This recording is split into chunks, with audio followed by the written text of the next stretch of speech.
말씀 요한계시록 11장 1절부터 13절 말씀인데 우리 같이 화면 보고 교독하시는 게 마지막 절 하겠습니다. 또 내게 지팡이 같은 갈대를 주며 말하기를 일어나서 하나님의 성전과 제단과 그 안에서 경배하는 자들을 측량하되 성전 바깥마다 분양하지 말고 그냥 가 그것은 지팡이에게 주었은즉 그의 거룩한 성을 마음 기다리며 지켜주리라. 내가 나의 두 증인에게 권세를 주리니 그들이 굵은 베옷을 입고 1260일을 예언하리라. 그들은 이 땅의 주 앞에 서 있는 두 감람나무와 두 족대니 만일 누구든지 그들을 해하고자 하면 그들의 입에서 불이 나와서 그들의 원수를 삼켜버릴 것이요 누구든지 그들을 해하고자 하면 반드시 그와 같이 죽임을 당하리라. 그의 의인을 가지고 하늘을 닫아 그 예언하는 날 동안 비가 오지 못하게 하고 또 문을 가지고 물을 흘리게 하고 아무데든지 원하는 대로 여러 가지 재앙으로 땅을 치리라. 그들이 그 증언을 마칠 때에 무적임으로부터 올라오는 짐승이 그들과 더불어 전쟁을 일으켜 그들을 이기고 그들을 죽일 터인즉 시체가 큰 성에 있으니 그 성을 영적으로 보내서 내려오고 하고 위협하더니 그들의 중에서 시야를 막으시리라. 백성들과 족속과 방언과 나라 중에서 사람들이 그 시체를 사흘 반 동안을 보며 무덤에 장사하지 못하게 하리로다. 이 두 선지자가 땅에 사는 자들을 괴롭게 함으로 땅에 사는 자들이 그들의 죽음을 좋아하고 기뻐하여 서로 예물을 드리려 하노라. 3일 반 후에 하나님께로 생기가 그들 속에 들어가매 그들이 발로 일어서니 구경하는 자들이 크게 두려워하더라. 하늘로부터 큰 음성이 있어 이리 올라오라 하며 그들이 듣고 무릎을 타고 하늘로 올라와서 그의 옷을 구경하노라. 함께 읽겠습니다. 그때 큰 지진이 나서 성 10분의 1이 무너지고 지진에 죽은 사람이 7천이라. 그 남은 자들이 두려워하여 영광을 하늘의 하나님께 돌리더라. 아멘. 기도하겠습니다. 하나님, 이 시간 우리 요한계시록을 통하여 또 말씀 나누고자 합니다. 지금 온갖 상징들과 또 알기 어려운 내용들로 인해서 우리가 이 말씀을 이해하기가 어려움이 많습니다. 지금 그럼에도 우리가 이렇게 말씀을 통하여 나눌 때 하나님께 주신 지혜를 통해서 하나님이 어떤 말씀을 하시고자 하시는지 지금 깨닫는 시간 되게 하여 주시옵소서. 감사드리오며 예수님 이름으로 기도드립니다. 아멘. 오늘 말씀 제목은 하나님의 일을 판단하는 나의 오름이라는 제목으로 말씀을 좀 나눠보려고 해요.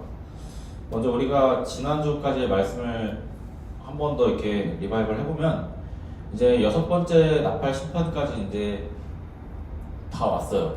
이제 6번째 인을 떼고 나서 이제 7번째 인을 이제 떼니까 바로 심판이 오는 게 아니라 이제 나팔 든 7명의 천사가 나와서 이제 순차적으로 나팔을 부니까 이제 하나님의 본격적인 제한이 이제 시작될 거라는 일종의 카운트다운이 이제 시작이 돼요.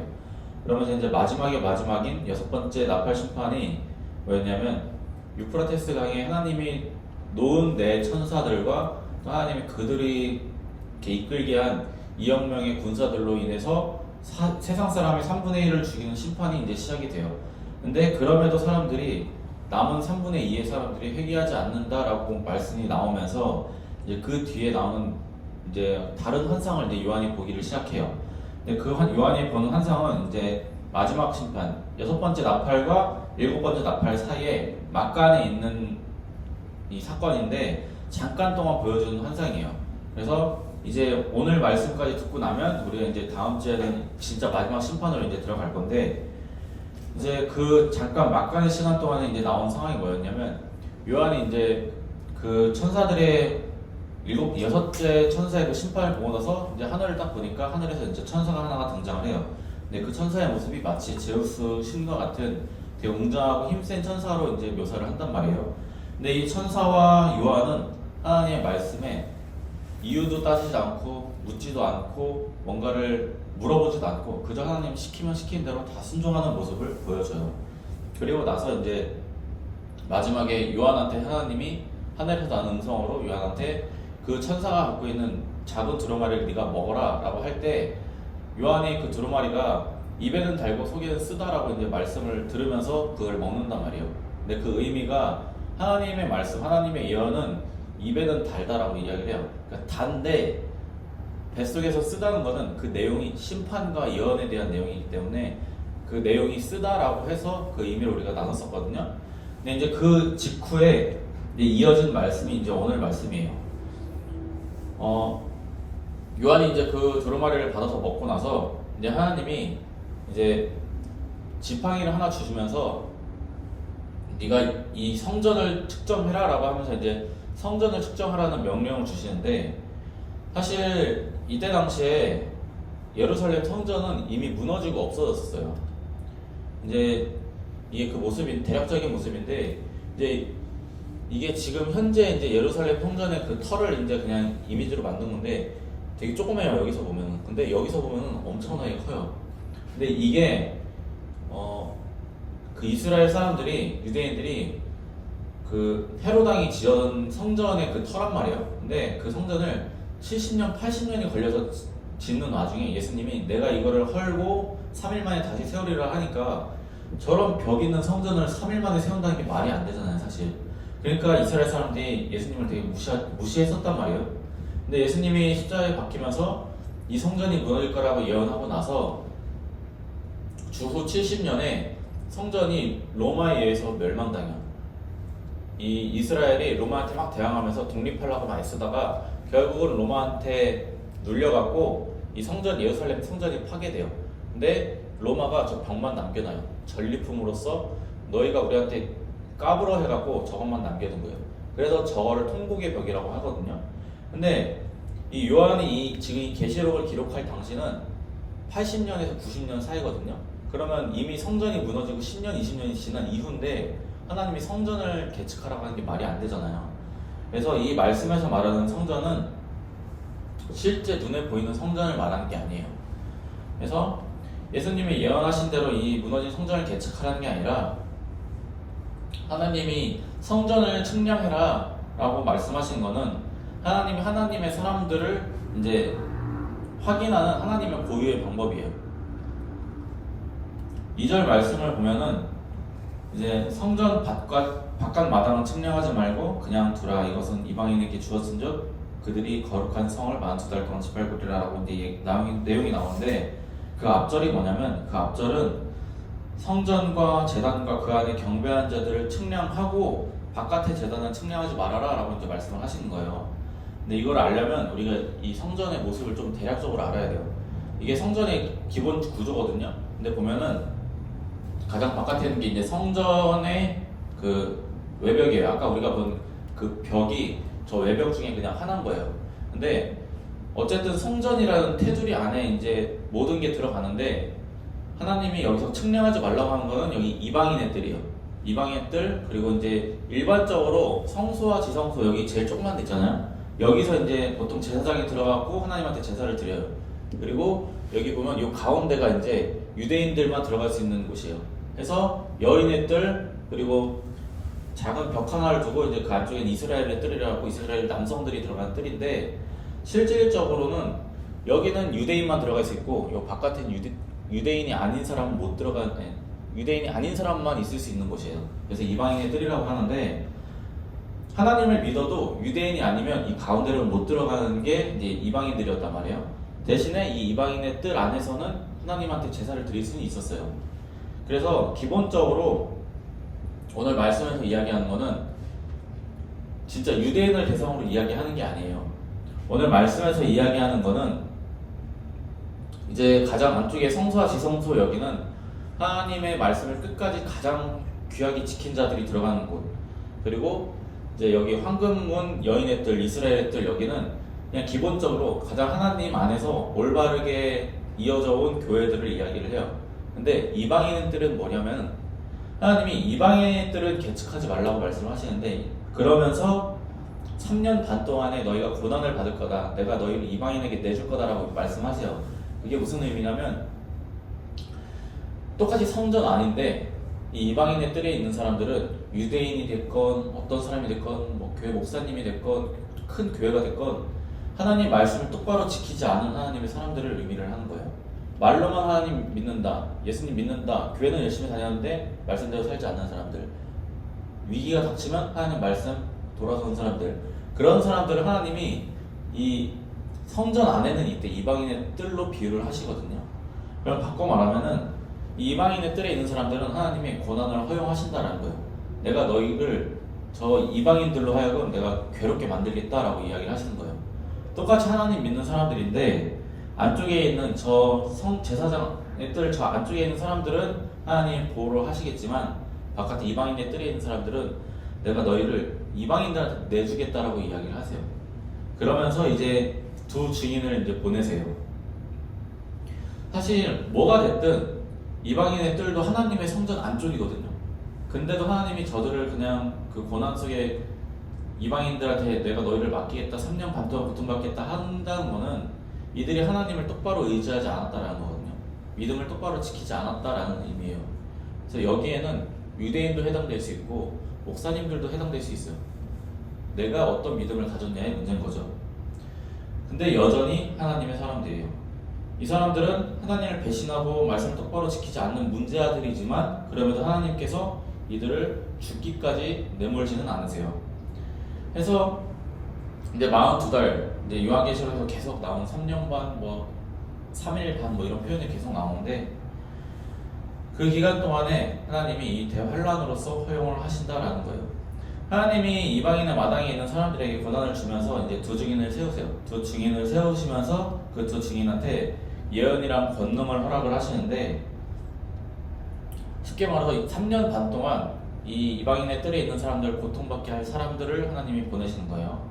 근데 이 두 사람의 권능은 이래요. 한번 같이 읽어볼게요. 시작.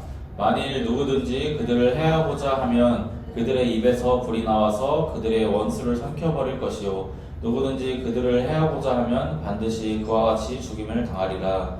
그들이 권능을 가지고 하늘을 닫아 그 예언을 하는 날 동안 비가 오지 못하게 하고 또 권능을 가지고 물을 피로 변하게 하고 아무 때든지 원하는 대로 여러 가지 재앙으로 땅을 치리로다. 아멘. 이 두 증인이 아무리 사람들을 괴롭게 해도 이 두 증인을 사람들이 죽이지 못하도록 만들었어요. 죽이면 그들이 오히려 더 큰 고통을 받게끔 만들어서 사실상 이 두 증인에 대해서 사람들이 이방인의 뜰에 있는 사람들이 하나님이 보낸 이 두 증인을 건들지 못하게 만들어요. 근데 하나님 허락한 3년 반의 시간이 지난 다음에는 이제 무적행이라는 곳에서 이제 악한 존재들이 나와서 이 두 사람을 죽여요. 전쟁을 해갖고. 근데 이 두 사람이 죽고 나서 이제 이 말씀에서 이야기하는 큰 성에서 그냥 이 두 사람 시체를 그냥 내버려놔요. 그냥 길 한복판에. 근데 그것에 대해서 이제 말씀을 하는데 우리 8절 9절을 한번 같이 읽어볼게요. 시작. 그들의 시체가 큰 성 길에 있으리니 그 성은 영적으로 하면 소돔이라고도 하고 애굽이라고도 하니 곧 그들의 주께서 십자가에 못 박힌 곳이라.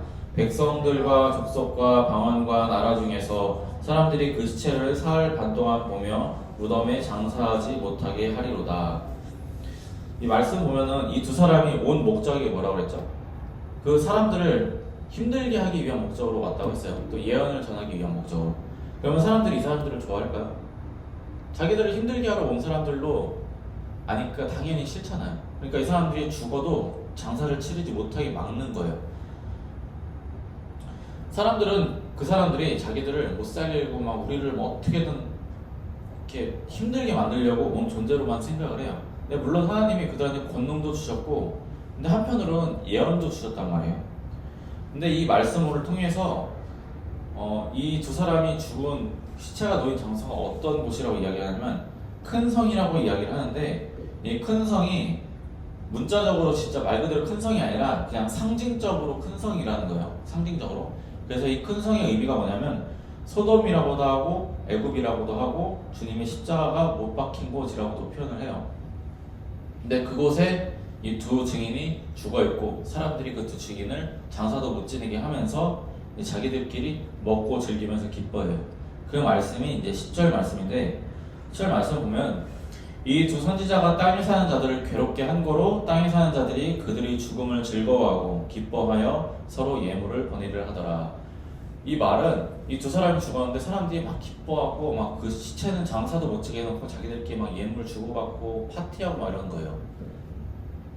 얼마나 힘들고 못 살게 굴었다라고 생각을 하면 이렇게 할까라는 생각이 들 수 있는데 사실 이 큰 성이 오늘 말씀에서 분명히 이야기하고 있거든요. 이게 문자 그대로 성이 아니라고 그냥 상징으로서라고 이야기를 하고 있거든요.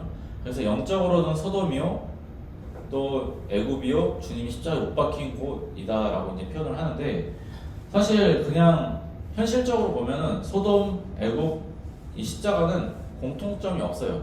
근데 예수님의 사역으로 보면은 공통점이 있어요. 그 공통점이 뭐냐면 이 세 곳이 하나님의 구원이 이루어진 곳이라는 의미가 있어요. 소돔과 고모라에서는 하나님이 아브라함한테 약속을 한단 말이에요. 의인 10명만 있어도 내가 저기 멸망치 않겠다라고 하시는데 결국 10명이 없어갖고 멸망을 시키시는데 그 멸망시키시는 와중에서도 유일하게 하나님 믿는 롯의 가족만 하나님이 구원을 해주신단 말이에요. 멸망시키시면서도 구원을 해주세요. 그리고 우리가 잘 알듯이 출애굽기는 이스라엘이 노예에서 하나님이 구원해주신 나라가 대표적인 애굽이잖아요. 그리고 십자가는 예수님의 이름을 믿는 모든 사람을 구원한 사건이란 말이에요. 그래서 사실상 이 큰 성이라는 게 하나님의 구원이 이루어지는 곳이라는 의미예요. 근데 그 하나님의 구원이 이루어지는 곳에 이 두 선지자가 죽었는데 사람이 그 가운데서 사람들이 그들이 죽은 걸 보고 막 자기들끼리 막 즐거워하고 있는 거예요. 근데 뭔가 매칭이 안 된단 말이에요. 근데 사람들이 이렇게 기뻐하는 와중에 반전이 일어나는데 3일 반이 지나고 나서 이 두 증인이 하나님 앞에서 다시 살아나고 하나님 나라로 올라가요. 근데 사람들이 그걸 막 보고 막 놀라서 두려워하고 있는 와중에 이제 지진이 나면서 큰 성이 무너져갖고 사람 7,000명이 죽고 남은 사람들이 하나님을 두려워하면서 영광을 돌린다라고 이야기를 하거든요. 근데 아까 두 선지자가 죽은 것이 소돔이고 애굽이고 예수님이 십자가에 못 박힌 곳이다라고 이제 말씀을 했는데 결국에 이 사람들이 하나님께 영광을 돌린다라고 이야기를 하잖아요. 하나님께 영광을 돌린다라는 게 무슨 의미일까요? 하나님께 영광을 돌린다라는 거는 결국은 하나님께 인정을 한다는 거예요. 결국은 하나님께 돌아온다라는 의미란 말이에요. 그러면 결국은 이 사람들이 있던 그 죽은 두 사람을 그렇게 기뻐하던 그 곳이 하나님의 구원의 장소가 될 거예요. 하나님은 그 두 증인을 살려서 올려 보냄으로 통해서 사람들이 그걸 보고 놀랍고 두려워서 하나님을 다시 찬양하기 시작하잖아요. 근데 이 사람들이 어디에 있는 사람들이었죠? 이방인의 뜰에 있는 사람들이었잖아요. 하나님을 똑바로 믿지 않은 사람들이 이 두 증인의 죽음과 부활을 통해서 다시 하나님께로 돌아온다는 메시지예요. 결국은 하나님의 테두리 안에 있는 사람들을 하나님이 고난 속에 두겠지만 결국은 그들을 구원해내겠다라는 그런 말씀이거든요. 하나님은 결국 하나님을 믿는다고 말하지만 끝까지 하나님 말씀을 거부하는 그리스도인들, 또 하나님을 믿는다고 말하지만 하나님께 온전히 순종하지 않는 그리스도인들조차도 어떻게든 용서하려고 이런 특별한 증인들을 보내갖고 하나님의 마지막 심판 앞에서 어떻게든 구원하시는 모습을 보여주는 게 오늘 메시지의 핵심이에요. 이제 오늘 말씀 이후에 진짜 심판이 시작된다고 했잖아요. 그러면 오늘 말씀의 상황은 마지막에 상황에 하나님의 어쨌든 성전 안에 있는 사람들을 하나님이 마지막으로 구원하는 장면이거든요. 이제부터는 기회가 없다라는 의미예요. 두 선지자가 가진 목적은 결국은 하나님께로 하나님의 백성들, 하나님 믿는 사람들이 돌아오게 하는 데 목적이 있었어요. 그 사람들이 사람들을 괴롭게 하고 좀 못 살게는 그렇지만 그 사람들이 애초에 갖고 온 거는 하나님의 예언이었단 말이에요. 예언도 갖고 오면서 권능도 갖고 왔단 말이에요. 그래서 권능한 사람들을 좀 힘들게 하되 예언을 전했어요. 그래서 이 사람들을 되게 싫어한 거였단 말이에요. 이 두 사람, 하나님의 예언을 가진 이 사람들을 사람들이 어떻게 됐다고 그랬죠 아까? 좋아하지 않았어요. 두 사람이 죽었는데 그 시체를 장사도 못 지니게 하고 시체를 두고 자기들끼리 예물을 나누고 하나님을 믿는다라고 하는 사람들의 모습들이 실제로 그래요. 좋아하지 않아요. 하나님 말씀 전하는 사람들을 교회 사람들이 의외로 싫어하는 사람이 많아요. 교회 다니면서 목사역하는 사람 너무 많아요. 오늘 말씀에서는 이 사람들이 권능으로 비가 내리지 않고 물을 피로 바꾸고 아무 때든지 재앙을 내려 땅을 친다고 말씀하시거든요. 근데 보세요. 비가 내리지 않고 물을 피로 만들고 재앙을 내려서 땅을 친다라는 게 사람들을 직접적으로 죽이는 어떤 재앙인가요? 아니에요. 그냥 힘들게 만드는 재앙들이에요. 그리고 출애굽 때도 있었고 요한의 환상 속에서도 있었어요. 근데 이 재앙들의 가장 기본적인 목적은 하나님께로 돌아오게 하는 데 있어요. 그래서 이 출애굽 할 때 그 10재앙 중에 첫 번째 재앙이잖아요. 나일강이 피로 변하는 거. 그리고 하나님 구약에서 가장 많이 쓰는 방법이 비가 내리지 않는 거. 이것들 전부 다 너희가 이 내 말을 안 들어서 이렇게 힘들게 됐다. 그러니까 빨리 나한테 돌아와라 라는 메시지로 하나님 보통 이런 재앙을 주신단 말이에요. 그러면 결과적으로 이 두 사람은 애초부터 이 사람들을 돌아오게 하는 목적으로 권능을 행사하고 또 하나님의 말씀을 전했단 말이에요.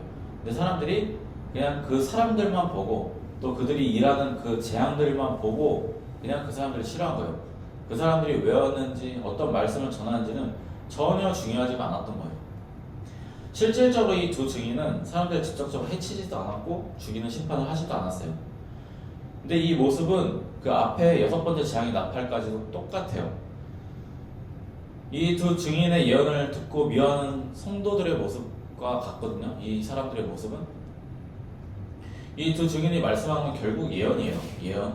하나님이 증인으로 보내셨다라는 것은 증인이 뭐죠? 증인은 증언하는 사람이에요. 본 거를 말하는 사람이에요. 들은 거를 그냥 전하는 사람이에요. 그래서 실질적으로 이 사람들이 명령하는 것도 아니에요. 그냥 하나님이 시킨 거를 듣고 말하는 것 뿐이란 말이에요. 근데 사람들이 이 사람들을 싫어했어요.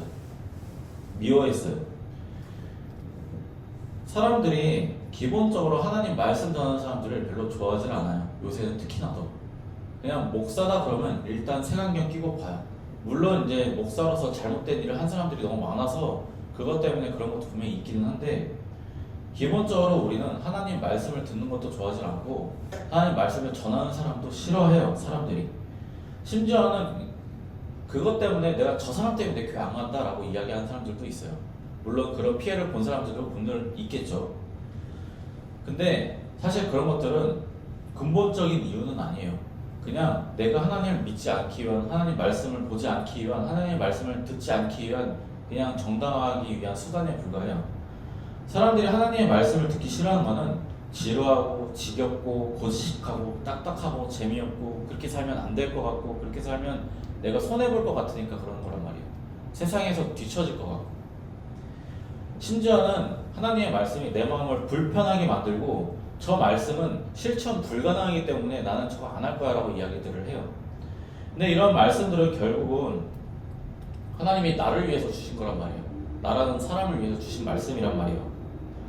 하나님이 나를 위해서 주신 말씀인데 내 삶을 바꾸기 위해서 내 마음을 바꾸기 위해서 또 나를 통해서 하나님의 일들을 하시려고 나를 바꾸기 위해서 주시는 말씀들인데 이 말을 바꿔 말하면 나를 살리려고 나한테 주신 말씀이란 말이에요. 근데 사람들은 이걸 듣고 싶어 하질 않아요. 우리는 이 말씀들을 별로 듣고 싶어 하지 않아요. 오히려 이 말씀이 중요한 게 아니라 그 말씀 전하는 사람한테 초점을 맞춰요. 너는 얼마나 잘 지키는데? 너는 어떻게 사는데? 사람들 되게 많이 그래요. 목사들 보고 욕하고 막 손가락질 하는 사람들 보면 결국은 기독교 전체를 욕하고 목사들을 욕하고 막 그래요. 근데 그 목사님이 전하는 메시지에 관심들이 없어요. 물론 전하는 사람들도 똑바로 살아야 돼요. 전하는 사람이 말로만 전하면 땡이다 그 말을 하는 게 아니에요. 근데 그 이전에 이 말씀을 듣고 이 말씀이 어떤 내용인지 판단할 수 있는 능력은 우리가 충분히 갖고 있잖아요. 저 사람이 중요한 게 아니라. 근데 심지어 그 사람은 열심히 말씀대로 살려고 하는 목사님이신데도 그냥 개독교, 기독교, 그냥 성경 이런다고 해갖고 일단 손가락질을 한단 말이에요. 근데 사람들이 말씀에 집중하지 않고 사람에게 집중을 하는 이유는 그냥 하나님을 거부하고 싶기 때문인 거거든요. 오늘 말씀의 사람들도 그래요. 그 사람들은 그 두 증인을 보낸 하나님한테는 집중하지 않았어요. 그 두 증인이 자기들을 힘들게 한번 막거든요. 재앙으로. 근데 결과적으로 그 두 증인을 보낸 사람은 누구예요? 보낸 분은 하나님이잖아요. 그러면 상식적으로 보낸 분을 욕해야지. 보낸 분을 미워해야지. 근데 사람들이 하나님을 직접 미워하기는 무서운 거예요. 또 우리나라 사람들 여전히 그거 있단 말이에요. 하나님 안 믿고 뭐 하나님 어쩌고저쩌고 하면서도 결과적으로 직접적으로 하나님을 욕하지 못해요. 그 마음에 그 미신적인 그런 마음들이 있어서. 그래서 여전히 조상신 하면서 뭐 조상님이 지켰다 이런 이야기들을 한단 말이에요. 하나님은 안 믿으면서도. 귀신은 무섭대요. 하나님은 없다고 이야기하면서도.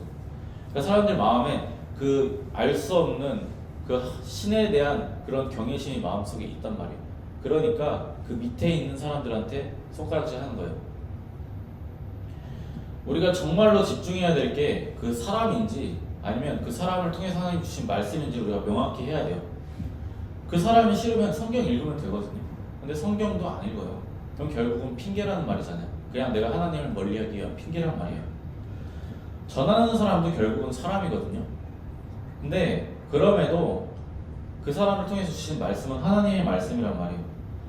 그 사람이 진짜 말도 안 되는 사람이 아닌 이상 말씀은 하나님이 주신 그 말씀을 그 전하는 사람도 함부로 이걸 다루지 못한단 말이에요. 무섭기 때문에. 근데 그 사람한테 집중하면 결국은 우리가 하나님 앞에서 범죄하게 되고 하나님이 아니라 내가 신경 쓰이는 곳에 집중을 하게 돼요. 저 사람이 오늘은 뭘 입었네, 말투가 어떻네, 오늘은 좀 지루하네, 재미가 없네, 뭐 소리가 작네, 아 이따 끝나고 뭐 하지? 그냥 온갖 잡생각들로 그 사람이 하나님이 그 사람을 통해서 준 메시지에는 전혀 관심이 없고 그 사람에 집중하고 그 사람의 흥을 찾으려고 해요. 결국은 우리가 본질이 뭐냐거든요. 저거를 말씀하시는 저분은 왜 저 말씀을 전하냐가 중요한 거고, 근데 사람들이 결국은 기독교를 욕하고 목사들을 욕하는 거는 결국은 자기들 마음에 하나님에 대한 거부감이 있기 때문에 그런 거란 말이에요. 근데 이게 우리 교회 안에도 있다는 거예요. 교회 안에서도 교회 오래 다니고 10년, 20년 다닌 교회면서도 자기 목사님들 욕하는 사람들이 너무 많아요. 왜냐면 자기가 그 목사님 말 듣기 싫거든요. 목사님이 전하신 그 말씀이 내 마음을 불편하게 하니까 듣고 싶지 않은 거예요. 근데 그 말씀은 내 마음을 불편하게 한다는 거는 하나님이 나한테 주신 말씀이라는 거거든요. 너 이거 잘못됐어. 너 이거 고쳐야 돼. 너 이거 바꿔야 돼 라고 주신 말씀인데 불편하니까 싫은 거예요. 싫으니까 그 사람이 미워지고 그 목사님이 싫어지는 거예요. 하나님께 여러분 우리가 내가 뭘 중요하게 여겨야 되는지를 좀 분별할 수 있는 지혜를 달라고 기도하셨으면 좋겠습니다. 사람이 중요한 게 아니에요. 전하는 사람이 중요한 게 아니고 내 주변에 신앙생활 하는 그 사람들의 모습이 중요한 게 아니에요. 내가 하나님 앞에 어떻게 서냐, 내가 하나님의 말씀을 어떻게 대하냐가 중요한 거지 다른 사람들은 중요하지 않아요. 근데 우리가 다른 사람들을 핑계로 어떻게든 이 내가 해야 될 것들을 피하고 싶어요. 귀찮고 힘들고 불편하거든요. 근데 여러분 그거를 해야지 정말 내 마음이 바뀌고 삶이 바뀌어요. 그리고 하나님이 주시는 그 세상에서 만족시켜주지 못하는 행복이 있고 채워짐이 있거든요. 여러분 그거를 위해서라도 하나님한테 좀 구해보셨으면 좋겠어요. 하나님 내가 분별할 수 있는 지혜 좀 주세요. 하나님 내가 하나님 말씀 통해서 하나님이 주신 은혜를 좀 누리고 내가 세상에서 좀 만족감을 누려서 좀 사람들한테 나 하나님 믿어서 이렇게 행복해라고, 하나님 믿어서 나 이렇게 기쁨이 있어라고 좀 고백할 수 있는 사람 되게 해달라고 우리가 좀 그렇게 하나님한테 기도로 좀 요청해 봤으면 좋겠습니다. 사람이 아니라 나를 쳐다보는 사람들 아니면 내가 보는 사람들을 그 사람들한테 집중하는 게 아니라 오로지 하나님과의 나관계만 좀 집중해보는 저와 여러분 되시기를 우리 주 예수 그리스도의 이름으로 축복합니다.